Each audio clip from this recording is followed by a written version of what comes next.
Há exatos 55 anos, acontecia uma partida que para muitos ficou conhecida como Jogo do Século.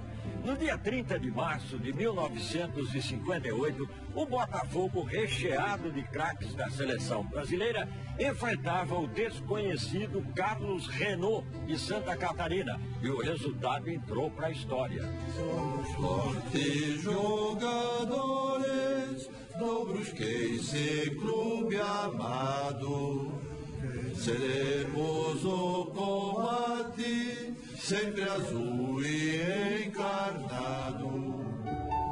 O tempo passou e ela resistiu.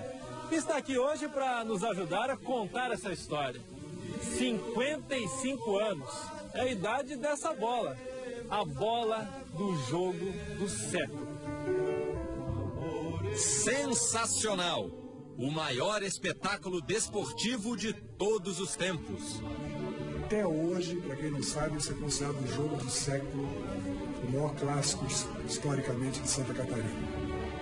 Botafogo de Futebol e Regatas, campeão carioca de 1957. Contra Clube Atlético Carlos Renault, campeão catarinense de 1953. Foi um jogo que movimentou todo o estado de Santa Catarina, vieram pessoas de tudo quanto é canto. Tiveram que botar mais de 400 cadeiras aqui, porque não tinha mais lugar e mesmo assim ficou tudo lotado. A vinda do Botafogo com todos os campeões de 57 se constituirá no maior espetáculo esportivo da época. Imagina um Botafogo do Rio de Janeiro, campeão de 57, vir fazer uma partida no interior de Santa Catarina. A primeira excursão do Botafogo a Santa Catarina, aqui em Brusque. Aconteceu de verdade. O impressionante placar está registrado na bola. Carlos Renault 5, Botafogo 5. 30 de março de 1958. Vamos devagarinho, né? Não, aí vai muito longe.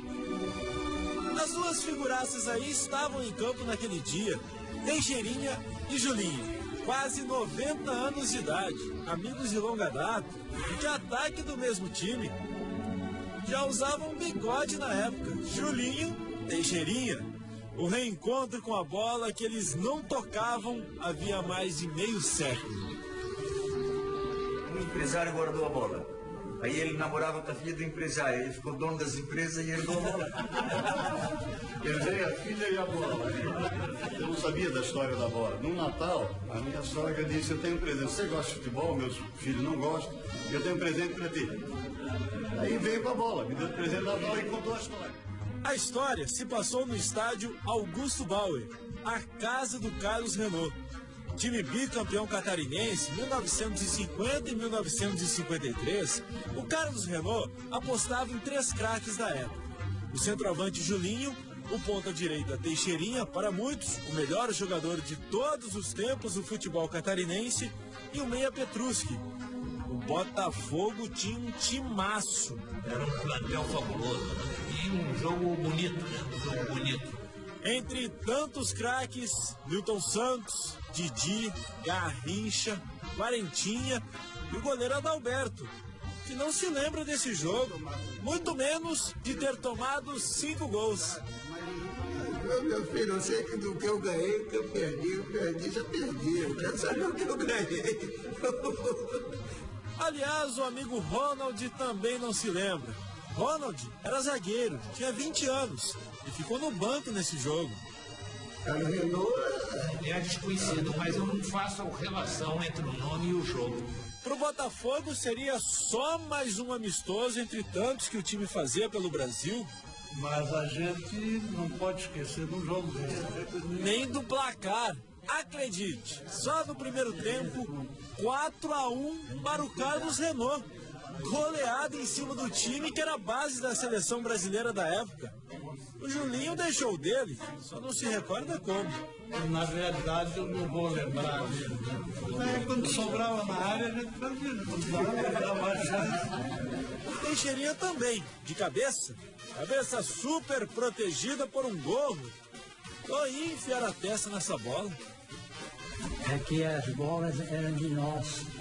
E a gente tinha que caprichar, porque cada cabeçada... Aqui eu fiz um gol, meu Deus, doeu paca. Quando eles tomaram o quarto gol, foi um desespero do time deles. Quando tomaram o quinto, também. 5-1 aos 2 minutos do segundo tempo. Foi muito para Valdir Atel, goleiro do Vasco nos anos 60 e 70, na época um menino de 12 anos, torcedor fanático do Botafogo em 58. Estava ali assistindo o jogo. Quando o Carlos Renault fez 5-1, estádio lotado, eu saí do estádio chorando em direção à minha casa, que fica próxima aqui do estádio, uns 500 metros, 600 metros. Mas na saída eu só ouvia gritos de gol, gol, gol, né? E o choro aumentava, porque eu achava que o Carlos Renault estava fazendo mais gols no Botafogo. Quando eu cheguei à minha casa, meu pai me perguntou, por que você está chorando, meu filho? Pai, nosso Botafogo está perdendo de 5-1. Tava. O Botafogo já empatou, está 5-5. Eu não sabia se eu chorava mais ainda, porque eu não vi os 4 gols do Botafogo. A reação teria começado após uma bronca do técnico João Saldanha. Você não tem vergonha de estar aí perdendo de 4-1 para um time de fábrica? Não era capaz disso, no sentido de motivar, né, o time, né? Mexer com o brilho. Mas nessa história, outros acontecimentos também foram marcantes. Um deles na noite anterior. Os jogadores se reuniram à noite em volta de um rádio para ouvir a convocação da Seleção Brasileira de 1958. A Garrincha, Didi e Newton Santos foram convocados pelo rádio naquela noite ali no hotel. Convocados em Brusque para serem campeões mundiais pela primeira vez com a seleção brasileira na Suécia. E com uma promessa. Mais sensibilizado pela recepção do Carlos Renault, foi o Newton Santos que prometeu, se ganhasse a Copa do Mundo, voltaria a Brusque para agradecer pessoalmente. Cumpriu tudo registrado pelo fotógrafo da época. E dito feito. Ele chegou no Rio de Janeiro, pegou a esposa, pegou o avião e voltou aqui a Brusque. Ficou 4 dias aqui. Carlos Renault